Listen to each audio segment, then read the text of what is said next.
사도행전 27장 21절에서 32절까지를 오늘 살펴볼 것입니다. 바울은 로마 황제에게 재판을 받기 위해서 배를 타고 멀고 먼 이태리 반도의 로마로 향하여 갑니다.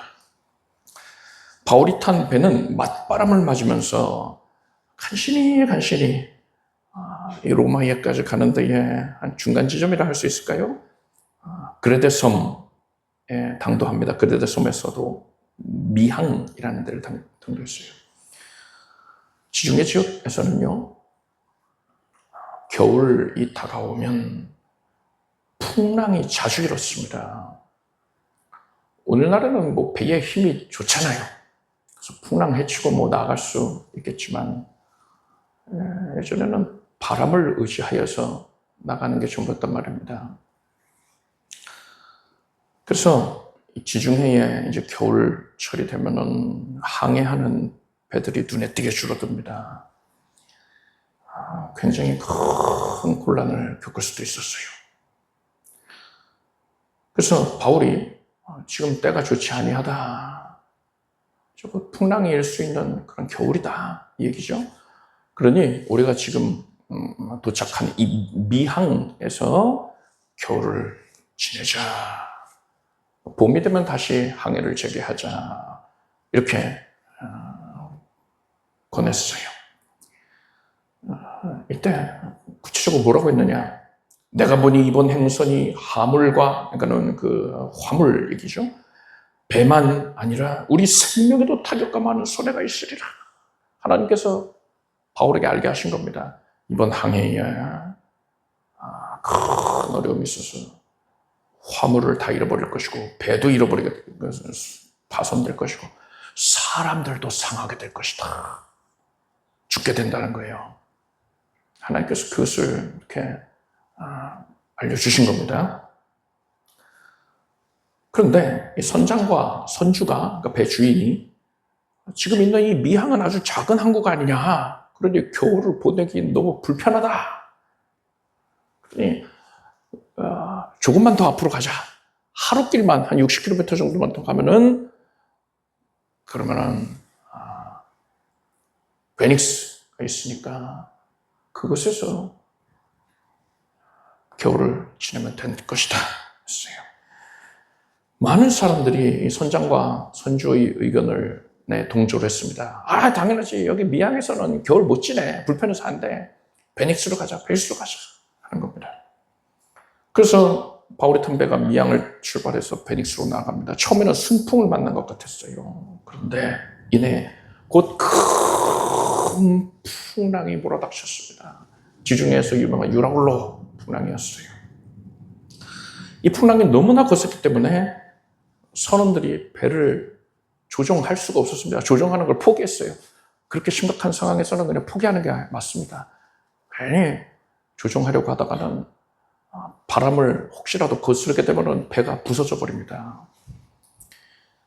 이 선원들과 배에 탄 사람들 276명인데 그들이 배를 최대한 가볍게 하려고, 침몰당하지 않으려고 배를 가볍게 하려고 모든 것을 다 내어버립니다. 그러니까 먹을 것 빼고는 다 내버렸다 보시면 돼요. 그리고 배가 부서지지 않기 위한 조치를 할 뿐이지 어떻게 손을 못 쓰고 있는 상황입니다. 21절에서 26절까지를 함께 읽겠습니다. 여러 사람이 오래 먹지 못하였음에 바울이 가운데 서서 말하되 여러분이여 내 말을 듣고 그레데에서 떠나지 아니하여 이 타격과 손상을 멸하였다면 좋을 뻔하였느니라. 내가 너희를 권하노니 이제는 안심하라. 너희 중 생명에는 아무 손상이 없겠고 오직 배뿐이리라. 나의 속한 바 곧 나의 섬기는 하나님의 사자가 어젯밤에 내 곁에 서서 말하되 바울아 두려워 말라. 네가 가이사 앞에 서야 하겠고 또 하나님께서 너와 함께 행선하는 자를 다 내게 주셨다 하였으니 그러므로 여러분이여 안심하라. 나는 내게 말씀하신 그대로 되리라고 하나님을 믿노라. 그러나 우리가 한 섬에 걸리리라 하더라. 풍랑을 만난 배는 심히 유동했습니다. 그 배 안에 타고 있는 사람들은 어떻겠습니까? 이리 밀려 굴러가고 저리 밀려 굴러가고 하는 거예요. 그래서 결국엔 사람들이 배 안에 있는, 선실 안에 있는 기둥으로 몰려들었을 겁니다. 거기에 자기 몸을 묻고 했을 거예요. 배가 뭐 한두 시간만 요동한 게 아니라 며칠 동안 계속 요동을 하는 거예요. 선원들은 이런 배에서 생활하는 게 익숙치 않겠습니까? 그래서 뭐 배멀미 같은 거 안 하지요. 근데 이렇게까지 배가 계속 요동을 하거든요. 선원들도 뭐 속절없이 속에 있는 걸 개어내고 하는 겁니다. 그렇게 온 배에 타고 있는 270명은 온 사람들이 다 그렇게 고생하고 있는 겁니다. 지금 이렇게 배가 흔들리고 있는 상황에서는 배가 넘어진다 하더라도, 침몰한다 하더라도 조금 더 이상한 게 아닌 겁니다. 그래서 사람들은 내가 이렇게 죽는구나 생각했을 거예요. 정말 이렇게 내가 이제 죽게 되는구나. 저 바울이라는 사람 말을 들었어야 되는데 후에 막 급했겠죠. 그리고 그 말을 안 들었던 자기 자신을 책망하면서 지금 뭐 바꿀 수 있는 게 없으니까요. 낙담했을 겁니다. 절망에 빠져 있었단 말입니다. 이런 상황에서 밥이 입에 넘어갈 리가 없지요. 그리고 또 밥을 뭐 식사를 만들 수도 없는 상황이지요. 그리고 무언가 먹고 싶다라는 생각도 들지 않는 겁니다. 계속 요동을 치고 있고 이제 언제 죽어도 이상하지 않은 생각이니까는 뭐 먹고 싶지도 않은 거예요. 그래서 며칠째 사람들이 아무것도 먹지를 못했습니다. 계속 개어내기만 할 뿐이지. 만약에 먹으면은 또 개어낼 거란 말이에요. 그러니까 안 먹는 거예요. 모두 다 기진맥진한 상황이었습니다. 그때 바울이 사람들 가운데 일어서서 이렇게 말합니다. 여러분, 내 말을 듣고 떠나지 않았으면 좋을 뻔했습니다. 그렇지만 여러분, 이제는 안심하십시오. 여러분 가운데 생명을 잃는 사람은 아무도 없을 것입니다. 오직 배만 잃게 될 것입니다. 하나님의 사자가 어젯밤 내 곁에 서서 말씀하시기를 바울아 두려워 말라. 네가 로마에까지 가야 하겠고 그리고 하나님께서 너와 함께 배에 탄 자들을 다 너에게 주셨다. 이렇게 말씀하셨어요. 그런데 여러분 안심하십시오. 나는 내게 말씀하신 그대로 되리라고 하나님을 믿습니다. 이제 한 섬에 도착하게 될 것입니다. 이렇게 말했어요. 사람들이 두려움과 큰 불안과 절망에 빠져 있었는데 그들 가운데 일어서서 이렇게 말을 하고 있는 바울의 모습을 여러분 떠올려 보십시오. 사람들이 벌벌 떨고 이제 죽었어 하고 있는데 바울에게서는 그런 모습이 전혀 없습니다. 그 어떤 두려움도 없고요.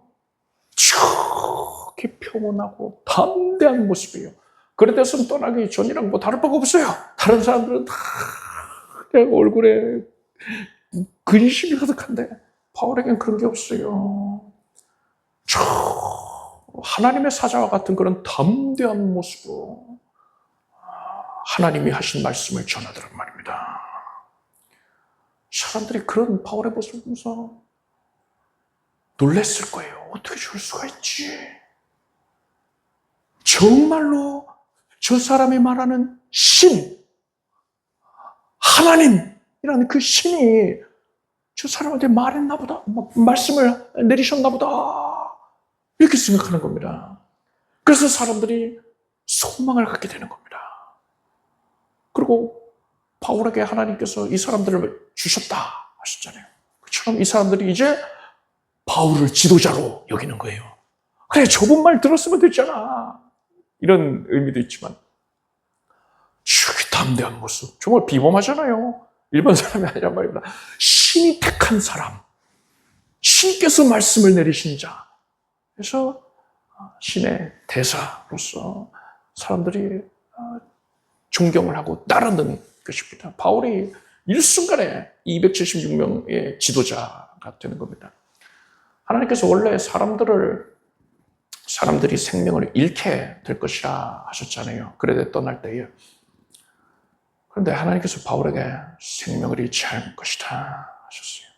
하나님께서 바울의 로마 선교를 이루실 때에 바울이 함께하는 자들에게 강력하게 영향을 끼쳐서 그들을 구원 얻게 하려고 작정을 하신 겁니다.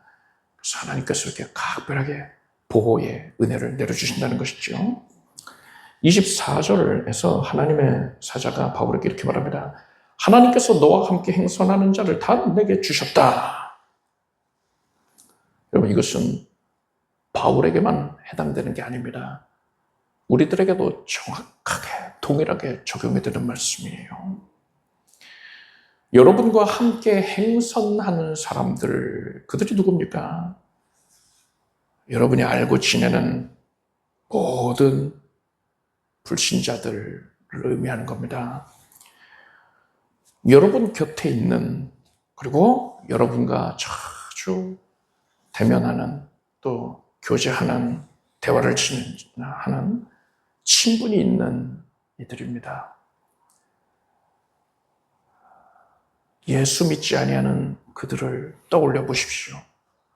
하나님께서 지금 우리에게 이렇게 말씀하시는 거예요.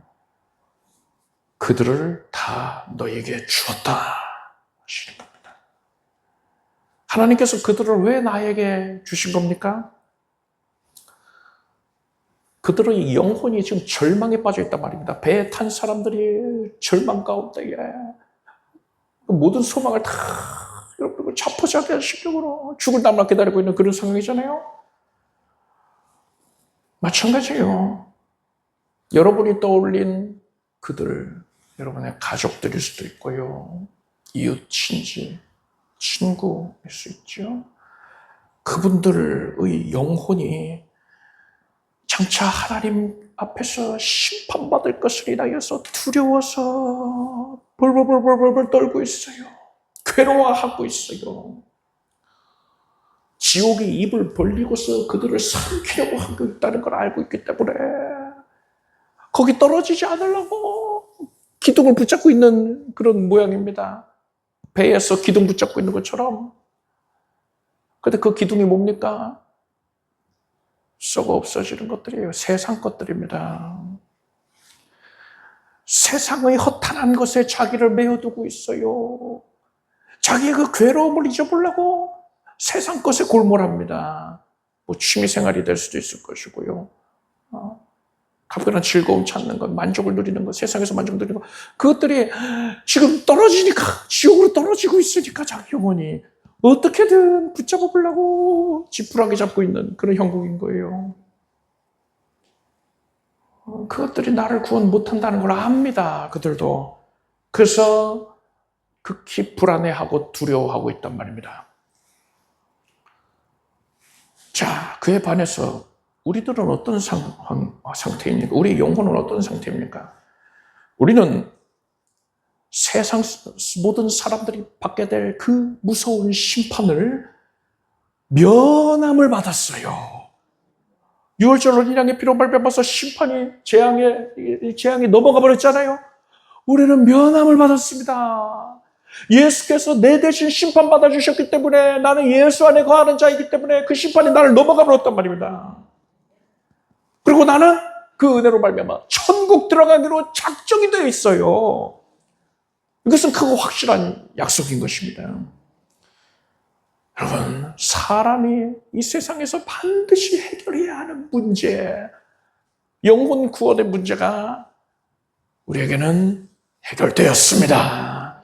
그 크고 무거운 문제가, 모든 사람들을 짓누르고 괴롭게 만드는 문제가, 절망에 빠지게 하는 문제가 예수님으로 말미암아서 우리는 해결을 받은 것입니다. 그래서 우리는요, 세상 사람들과는 달라야 돼요. 세상 사람들이 죽을 상을 하고서 불평하고 원망하고 절망의 말을 한다 하더라도요, 우리는 그들과 만약에 똑같은 상황에 세상 가운데서 어려움을 겪고 있다 하더라도 우리는 가장 큰 문제를 해결받았으니까 어떤 일을 겪은 간에 기뻐하고 감사하고 소망의 말을 해야 되는 것입니다. 어떤 일을 겪은 간에 우리의 얼굴 표정은 세상 사람들과는 달라야 되는 거예요. 예수 믿는다 하면서도 얼굴이 그냥 우거지상에 원망말하고 불평하고 하면은 그건 구원받은 자답지가 않은 겁니다. 우리가 그렇게 바울처럼요. 바울도 지금 풍랑을 겪고 있잖아요. 그런데 지극히 평온하고 담대한 모습 보이지 않습니까? 그처럼 우리가 세상 사람들과 마찬가지로 어려움을 겪고 있는데도 불구하고 평안을 누리며 하나님 주신 평안, 세상이 빼앗아갈 수 없는 평안을 누리며 담대하게 하나님 섬기는 이 모습을 보고서 세상 사람들이 뭐라고 생각합니까? 저 사람은 어떻게 저럴 수가 있는가? 어떻게 저렇게 평안할 수가 있지? 의아하게 여기는 겁니다. 그럴 때에 여러분이 전하는 복음이 능력을 발휘하는 것입니다. 여러분은 하나님께서 여러분 주변에 믿지 아니하는 이들을 여러분에게 맡기셨다는 사실을 분명히 깨닫기를 바랍니다. 그래서 여러분이 삶 가운데 세상 사람들과 다른 모습을 보일 때 고난을 겪더라도 평안을 누리고 오히려 구원의 은혜를 주목하며 기뻐하고 감사 찬양을 할 때에 빌립보 감옥에 갇혔는데 하나님을 찬송하지 않았습니까? 바울과 실라가 그런 모습을 우리가 보일 때에 세상 사람들은 우리들의 그런 모습을 보고서 소망을 갖게 된단 말입니다. 그래서 여러분이 저라는 복음의 귀를 열고서 마음의 문을 열게 되는 것입니다. 여러분은 세상에서 겪는 일을 주목할 게 아니라 받은 은혜에 주목하십시오. 하나님께서 여러분에게 맡기신 많은 이들을 구원의 길로 인도하길 바랍니다. 25절에서 바울은 그러므로 여러분이여 안심하라. 나는 내게 말씀하신 그대로 되리라고 하나님을 믿노라 했습니다. 바울이 이토록 안심할 수 있는 이유가 뭡니까? 풍랑이 잦아들었기 때문입니까? 저 멀리 육지가 보이기 때문입니까? 아니에요. 풍랑은 조금도 나아지지 않았습니다. 육지는 보이지도 않아요. 바울은 하나님께서 말씀을 통하여서 약속해 주셨다. 하나님은 신실하시기 때문에 약속하신 바를 반드시 성취하신다. 그러니 나는 안심한다. 당신들도 안심하라. 나처럼 안심하라. 한 거예요. 세상 조건을 바라보고서 안심을 누리는 것은 거짓된 겁니다. 자기 기만이에요. 푸른 마르고 꽃은 시드나 우리 하나님의 말씀은 영영이 서리라 했습니다. 세상의 모든 것들은 절대로 영원하지가 않아요. 아무리 산과 강이 여러분 십수년만 지나도 그 모양이 바뀝니다. 강의 흐름도 바뀌어요. 큰 돌멩이 있습니까?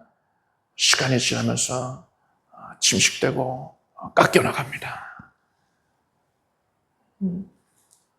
추위와 더위를 타면서 돌이 쪼개지기도 합니다. 그 무엇도 영원한 게 없어요.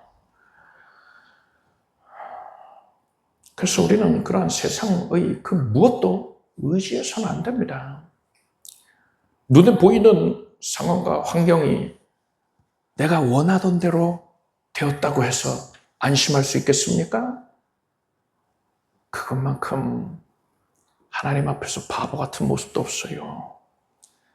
내가 의지하던 그 조건들 언제 뒤집어질지 모릅니다.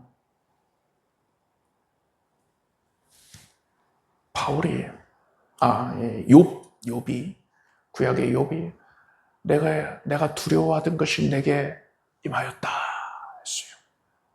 욥은요 세상적으로 많은 것들을 소유하고 있었습니다. 그리고 그것을 의지하는 마음도 있었을 것 같아요. 이거 잃어버리면 어떻게 되나? 내가 이렇게 사랑하는 것들 내 재물, 나의 소유들, 나의 사랑하는 자녀들, 그래서 그것을 움켜쥐고서 잃어버리면 안 되는데 하고서 그걸 두려워하고 있었단 말입니다. 정확하게 마귀가 그걸 공략하잖아요. 내가 세상의 것 무엇을 의지하든 간에 그것이 일순간에 뒤집어 엎어질 수가 있습니다.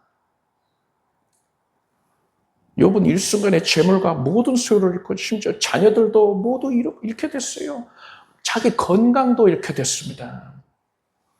단 하루 사이에 그렇게 됐어요. 그래서 세상적인 조건들은 절대로 신뢰할 수가 없는 것입니다. 신뢰해서도 안 되는 거예요. 그것을 의지하면 안 됩니다. 자, 그렇다면 우리는 무엇을 의지해야 됩니까? 바울이 그랬듯이 우리는 오직 하나님의 약속의 말씀만을 의지해야 됩니다. 여러분, 제가 하나님의 약속의 말씀을 전해드리겠습니다. 여러분, 귀를 열고 마음의 문을 열고서 믿음으로 아멘 받아 누리십시오. 여러분을 향한 약속이 성취가 될 것입니다. 이사야 41장 10절 보니까 두려워 말라 내가 너와 함께 함이니라. 놀라지 말라 나는 내 하나님이 됨이니라. 내가 너를 굳세게 하리라. 참으로 너를 도와주리라. 참으로 나의 의로운 오른손으로 너를 붙들리라. 하나님께서 붙들어 주십니다. 여러분, 물질이 어려움을 겪고 있습니까? 빌립보서 4장 19절을 보니까 나의 하나님이 그리스도 예수 안에서 영광 가운데 그 풍성한 대로 너희 모든 쓸 것을 채우시리라 하셨습니다. 하나님께서 채워주십니다.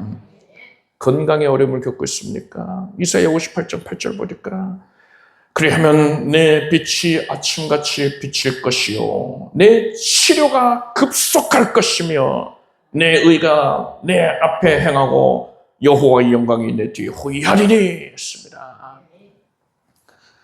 다양한 갈등과 문제들로 인하여서 고통을 겪고 있습니까? 로마서 8장 28절 보니까 우리가 알거니와 하나님을 사랑하는 자 곧 그 뜻대로 부르심을 입은 자들에게는 모든 것이 완벽하게 선을 이루느니라. 그 외에도 하나님께서는요 성경 말씀을 통해서 우리에게 수많은 은혜로운 약속의 말씀을 주셨습니다. 예수님 말씀에 하나님은 인생이 아니시니 시건치 않으시고 인자가 않으시니 후회가 없으시도다. 어찌 그 말씀하신 바를 행치 아니하시며 하신 말씀을 실행치 아니하시랴 했습니다. 하나님은 신실하신 분이시기 때문에 약속의 말씀을 하신 것을 반드시 성취하십니다. 여러분이 성경에서 발견하는 약속의 말씀들은요 여러분의 삶 가운데 반드시 성취됩니다. 사람은 약속을 해놓고서 지키지 못할 수 있어요. 사기꾼이라서 못 지키는 게 아니라 대선 공약 한다 하더라도 국회의원들이 공약하잖아요. 그래놓고 못 지켜요. 그게 일부러 안 지키는 거겠습니까? 그러면 다음번 선거에 불이익이 있을 테니까 일부러 안 지키는 게 아닐 겁니다. 지키고 싶겠지요. 그런데 능력이 부족한 걸 어떡합니까? 환경이 합당치가 않아서 못하겠는 걸 어떡하냐고요. 사람이니까 못할 수 있어요. 그런데 하나님은 인생이 아니십니다. 하나님은 전능하십니다. 모든 것이 다 가능하신 분이세요. 하나님께는 한계가 없습니다. 그래서 하나님께서 약속하신 바는 반드시 여러분의 삶에 성취가 됩니다. 여러분은 하나님의 약속의 말씀이 나의 삶에 성취될 것을 확실히 믿고서 바울이 그랬듯이 압도적인 평안을 누리길 바랍니다. 27절에서 32절까지 말씀을 함께 읽겠습니다. 열 나흘째 되던 날 밤에 우리가 아드리아 바다에 이리저리 쫓겨가더니 밤중쯤 되어 사공들이 어느 육지에 가까워지는 줄을 짐작하고 물을 재어보니 20길이라고 조금 가다가 다시 재니 15길이라 안초에 걸릴까 하여 그물로 닷넷을 주고 날이 새기를 고대하더니 사공들이 도망하고자 하여 이물에서 닻을 주려는 체하고 그 어루를 바다에 내려놓고는 바울이 백부장과 군사들에게 이르되 이 사람들이 배에 있지 아니하면 너희가 구원을 얻지 못하리라 하니 이에 군사들이 거룻줄을 끊어 떼어 버리니라. 풍랑을 만나서 표류를 한 지 14일째 되는 날 밤이었습니다. 깜깜한 밤이에요. 그러니까 배 밖에 나간다 하더라도 뭐가 보이지 않습니다. 그런데 선원들은 배가 육지에 가까워지고 있다는 것을 깨달았어요. 어떻게 깨달았을까요? 뱃사람들 경험이지요. 배가 육지에 가까워지게 되면은 우선 파도가 달라진다고 합니다. 망망대해에서는 그냥 파도가 균일하게 철수. 그런데 이제 육지 가까워지면 해안선이 복잡해지잖아요. 그러니까 파도가 여기저기서 이제 요란하게 부딪히는 소리가 이제 멀리서 들린다는 거예요. 이쪽에서 철썩하고 저쪽에서 철썩하고 그렇게 막 좀 소란스러워진다는 거죠. 그리고 또 한 가지는 육지에 가까울수록 파도 치는 그 시간 간격이요 더 짧아진다고 합니다. 망망대해에서는 천천히 파도가 시작하고 육지 가까워지면은 그 파도가 더 빨리 치는 게 느껴진다고 그래요. 그리고 또 한 가지 매우 강력한 증거가 되는 게 뭐냐? 육지에 가까우면은요 바람이 바뀌어요. 육지에서 불어오는 바람이 있습니다. 바다에서 부는 바람은 해풍이라고 그러죠. 육지에서 불어오는 바람은 육풍입니다. 해풍은 우선 습해요. 습하고 소금기가 서려 있습니다. 그리고 이 바다 냄새가 바다 냄새를 맡을 수가 있어요. 반면에 육풍은 건조하고 그리고 또 육지에서 이렇게 바람이 날려올 때 거기에 육지에 있던 먼지라든가 그런 작은 입자들이 거기 들어가 있단 말입니다. 그래서 육지 냄새가 나요. 바다 생활 오래 하다 보면은 그게 분간이 된단 말입니다. 그래서 육지 가까우면은 이건 육지 냄새다 이렇게 느껴지는 거예요. 흙 냄새가 나기도 하고 또 산이 우거져 있으면은 숲이 우거져 있으면은 풀 냄새, 나무 냄새 이런 거가 맡아진다고 합니다. 또 낮이면은 새들을 볼 수가 있어요. 갈매기 같은 경우에 자기 둥지 어디다 두겠습니까? 뭐 바다 위에 둥둥 떠 있지는 않을 거 아니에요. 육지에 그 보금자리를 두고 있잖아요. 그러니까는 새들이 날아다니는 모습이 보여지면 육지가 가깝구나 이렇게 생각하면 되는 거예요. 근데 지금 밤이니까 이렇게 뭐 새들을 본 건 아니겠지요. 뭐 새들이 밤에 뭐 자야지 시끄럽게 막 지저귀지도 않았을 것이고요. 자, 그런데 여러분 이렇게 육지가 가까워오고 있다. 이걸 선원들이 깨닫고서는 이제 이게 정말 사실인지 확인해야 되잖아요. 객관적인 그런 정량적으로 측정을 해야 되잖아요. 그래서 바닷속으로 추를 내렸습니다. 추를 뚜루루루 내리면 줄이 얼만큼 바닷속으로 들어가나 하면은 지금 바다의 깊이를 잴 수 있잖아요. 처음 추를 던져봤더니 20길, 그 끈의 길이가 20길이 나옵니다. 한 길이 1.8m가량 되니까 20길이면 36m가량 됩니다. 그래서 조금 있다가 또 추를 던져봤어요. 그랬더니 이번에는 15길이었어요. 그러니까 27m입니다. 36m에다가 수심이 27m로 이제 낮아진 거예요. 배가 급격하게 육지에 가까워지고 있는 겁니다.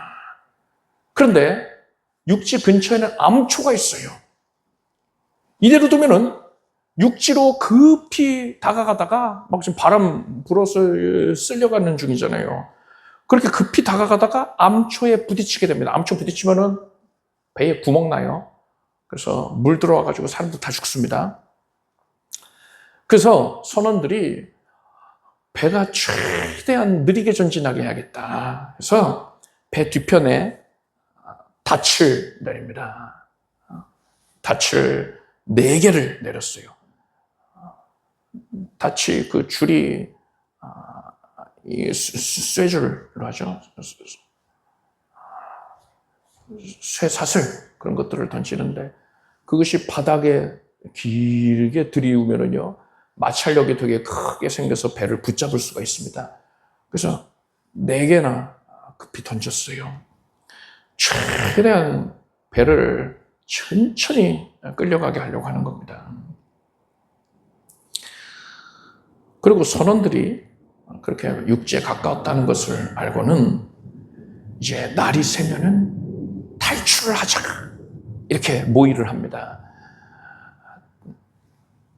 탈출선, 거룻배인데요. 이 거룻배를 지금 배 밖에다가 내려놓기로 한 거예요. 닻을 내리는 채 하면서 거룻배를 배 밖에 띄워놓은 겁니다. 그래서 언제든지 날이 새기만 하면은 바로 탈출할 수 있게끔 그렇게 한 거예요. 그런데 이 모습을 목격한 바울이 백부장에게 또 군사들에게 이렇게 말합니다. 이 사람들이, 그러니까 선원들이 배에 있지 아니하면 너희가 구원을 얻지 못하리라.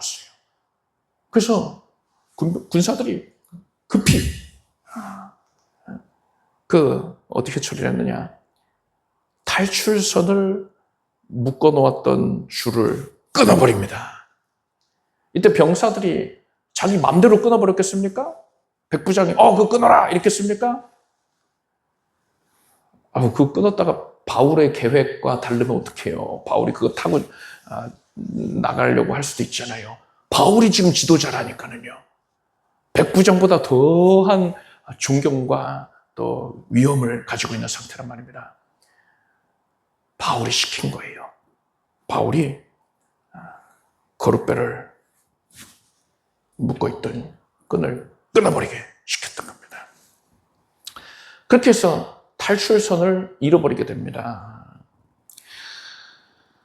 여러분, 여기서 우리가 생각해 볼 게 여러 개가 있습니다. 육지에 가까워질 때에 여러 가지 그런 현상들이 있다가 있지요. 마찬가지입니다. 예수님의 재림이 가까워올 때에 여러 징조들이 있습니다. 처처에 기근과 지진이 있다 했죠. 거짓 선지자들, 거짓 그리스도들 일어나서 택하신 자라도 미혹해 한다 했습니다. 성도에 대한 대대적인 박해가 있을 것이라 했습니다. 불법이 성하여 사랑이 식어진다고 했습니다. 특히나 요즘에 우리가 주목해야 될 내용이 이거죠. 예수께서 민족이 민족을, 나라가 나라를 대적하여 일어나겠다 하셨어요. 그러니까 전쟁이 일어난다는 건데, 나라와 나라 간의 충돌은 늘 있어 왔습니다. 민족과 민족 간의 충돌은 늘 있어 왔어요. 그런데 말세의 명백한 징조다라고 할 정도면은요, 큰 전쟁이 일어난다는 거예요. 세계대전 아니겠습니까? 그 전까지는 서로가 최대한 전쟁을 나지 않게 하려고 조심하는 분위기였어요. 그런데 이 러시아가 그렇게 정신이 나갔는가, 전쟁을 대규모로 일으키더니 이스라엘까지도 그냥 뭐 싸우고 싶어서 안달이 난 사람들처럼 그렇게 지금 전쟁이 계속 커지고 있지 않습니까? 그러면서 양쪽 진영이 극단적으로 나뉘고 있어요. 러시아랑 또 북한이 그렇게 쿵짝이 잘 맞아가지고 함께하고 있더라고요. 이란도 함께하고 있고, 이란에 북한이 또 여러 가지들을 공급을 하고, 하마스나 거의 테러 단체들 땅굴 만드는 것도 북한이 그렇게 기술 전수를 해줬다고 그러지 않습니까? 미사일이라든가 무기들을 제공을 해주고. 그래서 러시아, 북한, 이란, 중국, 그리고 중동의 여러 테러 단체들, 이들이 함께 하고요. 자유진영이 이들 세력에 맞서는 그런 형국이 되어가고 있습니다. 이러한 전쟁은 이제 뭐 마지막 때를 위해서 지금 조성되어가는 분위기니까요. 이 전쟁은 피할 수가 없겠죠. 미국에 누가 대통령 되든 간에 여하간에 더 이제 갈등이 격화가 되고 더 심대한 그런 심각한 전쟁들이 여기저기서 나게 될 것입니다. 괜히 또 지금 북한 김정은이가 갈등 조정하고 있던데, 그네들이 그렇게 하는 게 뭐 자기 정치적인 이해타산 때문에 그러는 것도 있겠으나 마지막 때를 위해서 그냥 갈등 조장하는 거예요. 그러다가 섣불리 이제 불장난을 누가 시작하느냐에 따라서 그것이 크게 번져나갈 수 있게 되는 것이죠. 그래서 우리는 이런 것들을 볼 때에 정말 예수님 오실 날이 가까웠다라는 걸 다시금 상기를 해야 됩니다. 육지에 가까워지면은 암초가 있다 그랬어요. 그래서 각별히 조심해야 한다 했습니다. 배가 침몰하는 경우를 통계를 살펴보면요, 배가 먼 바다에서 망망대해에서 침몰하는 경우는 20%에 불과합니다. 나머지 80%가 어디서 침몰하느냐? 육지에 가까이 접근을 해서 침몰을 합니다. 육지 근처에서 이 해류가 바뀌기 때문에 뭐 육지에서도 물이 나오고 바다 물도 또 이 해안선 따라서 굽이쳐 흐르고 하다 보니까 해류가 바뀐단 말이에요. 그래서 육지에 근접하면 조종이 힘들어지는데, 선원들이, 그러니까 육지 근처에서 이렇게 배가 사고가 나는 가장 큰 이유가 뭐냐 그러니까, 선원들이 오랫동안 바다에서 생활하다가 이제 육지에 가까워지게 되면은 드디어 끝이다. 드디어 육지에 도착했다. 이번 항해도 무사히 잘 마무리됐구나 하고 안심을 한다는 거예요. 안도감에 방심을 합니다. 그래서 암초에 걸려서 배가 침몰하는 경우들이 많다고 합니다. 마찬가지입니다. 여러분, 예수 그리스도께서 이 땅에 재림하시는 것은 모든 그리스도인들의 간절한 소망이지요. 그런데 그 마지막 때가 가까울수록 성도들을 실족시키려는 시도가 더욱더 강력해질 거예요. 마귀의 악한 영들이 성도들을 더 집요하게 유혹하고 핍박할 것이고, 그래서 성도들은 재림이 가까울수록, 그 끝이 가까울수록, 결말이 가까울수록 신앙을 온전히 유지하기가 더 힘들어지는 겁니다. 그래서 사도 베드로는 근신하라, 깨어라, 너희 대적 마귀가 우는 사자같이 두루다니며 삼킬 자를 찬다니 너희는 믿음을 굳게 하여 저를 대적하라. 이는 세상에 있는 너희 형제들도 동일한 고난을 당할 줄 알미라. 이렇게 경고를 했습니다. 이제 여러 가지 징조들, 말씀드린 징조들 있잖아요. 그들로 인해서 우리는 예수님께서 정말 코앞에 다가오셨다는 것을 깨닫게 됩니다. 이런 시기에 우리는 그동안 해오던 대로 하면 되지 하고 졸며치 않은 신앙을 가져서는 안 됩니다. 우리는 그 어느 때보다도 더 치열하게 깨어 있어야 됩니다. 마귀의 유혹을 단호하게 뿌리칩시다. 절대로 흔들리지 아니하는 신앙으로 모에게 힘쓰고 말씀 사모하고 기도에 전념해야 합니다.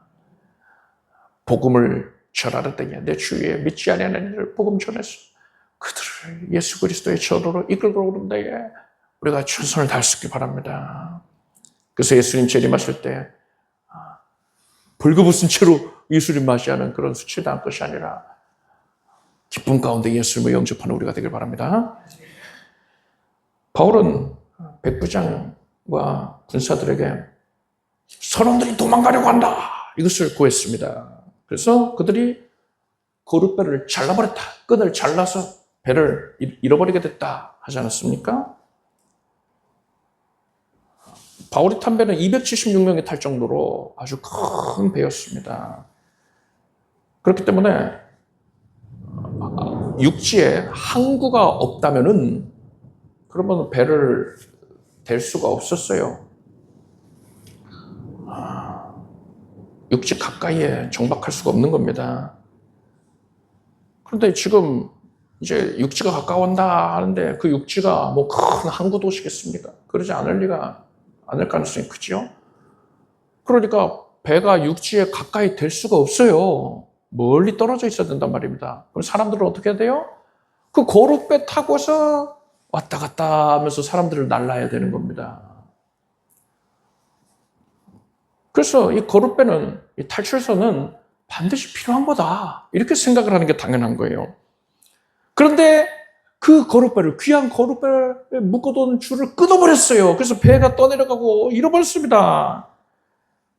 이런 짓을 군병들이 그냥 자기 생각대로 했겠습니까? 바울이 지도자니까 바울의 뜻에 따라 그렇게 결정을 했던 거예요. 바울은 그것을 끊어버리라 지시를 했던 거예요. 이렇게 탈출선을 끊어버리고 나니까요, 이제 우리가 다음 주에 살펴보겠지만 배에 탄 자들은 탈출선이 없는데도 불구하고 하나님의 각별한 보호하심과 섭리로 말미암아서 단 한 명도 상하지 아니하고 모두 다 멜리데 섬에 무사히 상륙을 할 수 있었습니다. 하나님께서는 이 사람들이 하나님 대신에 그 무엇도 탈출선이라 하더라도요, 그것도 의지하는 걸 원치 아니하셨던 겁니다. 바울은 그러한 하나님의 뜻을 잘 알았어요. 그래서 바울은 사람들이 이 탈출선에 연연하니까 그것을 끊어버린 겁니다. 끊어버릴 때 다들 놀랬겠죠. 사람들이 저거 없으면 어떡하는 거야? 바울은 지금 사람들이 의지하는 것을 상실시켜버렸어요. 옛적에 히스기야가 노뱀, 광야에서 만든 노뱀, 그것을 이스라엘 백성들이 훗날까지 우상으로 숭배하니까 깨뜨려버리면서 뭐라고 했습니까? 이건 느후수단이다. 노쪽하게 불과하다. 끊어버렸어요. 사람들이 의지하는 것, 그 무엇이 됐든 간에 하나님보다 의지한다면 우상이 되는 겁니다. 하나님은 하나님보다 다른 것을 의지하는 자에게 권능을 나타내시지 않습니다. 바울은 이걸 잘 알고 있었기 때문에 거룩배를 끊어버렸습니다. 그리고 이렇게 사람들이 이제 거룩배가 없으니까 어떻게 해요? 더 하나님을 의지하게 됩니다. 더 절실하게 의지하게 됩니다. 그 모습을 하나님께서 기쁘게 여기시고 이들에게 크나큰 권능의 손길, 구원의 손길을 내밀어 주셨던 것입니다. 이렇듯 하나님께서는 우리가 세상 조건을 의지하지 않고 오직 하나님만 의지할 때에 기적과 놀라운 권능을 나타내십니다. 기드온이 미디안과 전쟁을 할 때에 미디안 사람들이 어느 정도 많은 수가 쳐들어왔느냐, 메뚜기같이 많았다 합니다. 해변에 모래같이 많았어요. 적어도 13만 5천 명 이상의 대군이었습니다. 반면에 기드온과 함께하는 이스라엘 백성들은요, 3만 2천 명이 모였습니다. 3만 2천 대 13만 5천. 지금도 크게 차이 나지 않습니까? 그런데 여러분이 잘 알다시피 하나님께서는 그들 대부분을 집으로 돌려보내십니다. 300명만 남게 하셨어요. 그리고 그 300명을 통해서 미디안 대군을 완전히 멸절시켜 버리셨단 말이에요. 300명이 잘 싸워서가 아니잖아요. 하나님께서 기적을 나타내셔서 그들이 서로 자중질환이 돼서 죽여서 멸절이 된 것입니다. 왜 이렇게 하나님께서 대군을 돌려보내고 300명만 남기셨습니까? 인원을 의지하지 말라는 겁니다. 그것을 하나님이 끊어버리신 거예요. 하나님께서는요, 이렇듯 우리에게 기적을 나타내시려고, 승리를 나타내시려고, 보여주시려고 우리가 하나님만 의지할 수밖에 없는 조건을 하나님께서 조성하여 주십니다. 그래서 여러분이 참 신뢰하였던, 의지하였던 어떤 조건이 상실되었을 때에, 그걸 더 이상 의지할 수 없게 됐을 때에 낙심하지 마세요. 기뻐하십시오. 하나님께서 일하고 계십니다. 큰 승리를 안겨주시려고 너는 오직 나만 의지하라 하시는 거예요. 하나님만 우리가 의지하게 하기 위해서 하나님께서 각별히 개입하셨음을 깨닫기 바랍니다. 생명 다해 이제부터 하나님만 의지하십시오. 하나님만 바라고 하나님만 붙드십시오. 하나님께서 놀라운 권능을 나타내 보실 것입니다. 기도하겠습니다. 하나님, 우리가 구원받은 자가 마땅히 보일 바대로 소망이 가득한 모습 보이게 하시고, 그래서 하나님께서 우리에게 맡기신 자들, 그들에게 능력 있게 복음 증거하고 그들을 예수께로 인도하게 해 주시옵소서. 이 마지막 때에 마귀의 도전이 더 극심해지는데 우리가 더 각성된 마음으로 깨어있게 해 주시옵소서. 예수님의 재림을 적극적으로 대비하게 하소서. 세상의 것, 내가 의지하던 것들을 잘라내소서. 치소서. 없이 하소서. 오직 생명다의 주님만 의지하겠습니다. 주님밖에 없습니다. 주님만 의지해서 하나님의 권능을 맛보겠습니다. 이것을 이루어 주시옵소서. 예수님의 이름으로 기도드립니다. 모두 자리에서 일어나셔서 가슴에 손 얹고 아픈 곳에 손 얹고 기도하겠습니다. 하나님께서 오늘 우리에게 말씀의 영으로 만나주시고 지금 기도의 영으로 역사하셔서 우리가 기도할 때에 또한 큰 믿음 주셔서 우리가 믿음으로 기도하여 놀라운 응답을 누리게 해주시니 감사드립니다. 예수님께서 우리 기도를 다 들으셨습니다. 우리의 간절한 호소를 하나님이 들으셨습니다. 병상에 있는 성도들 하나님 낫게 해주소서. 위하여서 기도하는 우리 온 성도들의 기도를, 가족들의 기도를 하나님 들으시고 온 몸이 머리에서 발끝까지 정결케 해주시고 세균과 바이러스를 멸하여 주시고 암세포를 살려 주시옵소서. 면역은 온전해지고 연약한 모든 부위가 심장과 폐와 뇌, 혈관, 신경이 예수 이름으로 강건케 하시고 오장육부가 능력으로 새로움을 입게 해주시옵소서. 밝은 시야를 보게 될지어다. 중동증 비염은 고침을 받아라. 모든 관절들이 예수 이름으로 쾌유케 되겠습니다. 통증이 사라지고 염증은 사라질지어다. 급속도로 회복이 되어서 주님을 앙망하는 자에게 하나님께서 놀라운 응답 주셨음을 고백하게 될지어다. 모든 수치는 정상이 되어라. 하나님께서 당 수치를 정상이 되게 해주시고 혈압을 정상이 되게 해주시고 백혈구 수치도 정상이 되게 해주시옵소서. 모든 것들을 깨끗게 하여 주시옵소서. 이 치유의 은혜가 온 가족들에게, 온 성도들에게 충만하게 임할지어다. 물질로 어려움 겪고 있는 성도들을 긍휼히 여겨주시고 하나님만 의지하고 바라보니 하나님께서 하나님의 방법으로, 기적적인 방법으로 권능을 나타내 주시옵소서. 하나님께서 이제 길을 열어주시고 풍성하게 결실을 거둘 수 있게 해주시옵소서. 오직 하나님만 의지할 것입니다. 형통을 누릴 때 더 주님만 의지하게 하소서. 세상 가운데서 으뜸되고 머리 되어서 참으로 하나님 앞에 겸손하여서 하나님께서 내려주시는 온갖 은혜를 향하게 하여 주시옵소서. 예수님의 이름으로 기도드립니다. 믿음대로 될지어다. 박수 올리겠습니다. 잘 앉으십시오. 준비하신 예물을 정성된 마음으로 드리겠습니다. 드리신 예물을 위해 축복 기도하겠습니다. 하나님께 감사하는 심령으로 주님께서 약속하신 바가 반드시 성취될 것을 기대하는 믿음 가지고서 예물을 올렸습니다. 하나님께서 아름답게 여겨주시옵소서. 놀라운 권능의 손길 내미셔서 응답이 차고 넘치게 해주시옵소서. 예수님의 이름으로 기도드립니다. 우리 주 예수 그리스도의 은혜와 하나님 아버지의 사랑과 성령님의 교통하심이 오늘 수요예배에 함께하는 사랑하는 성도들 위해 영원토록 함께 오시기를 축원합니다.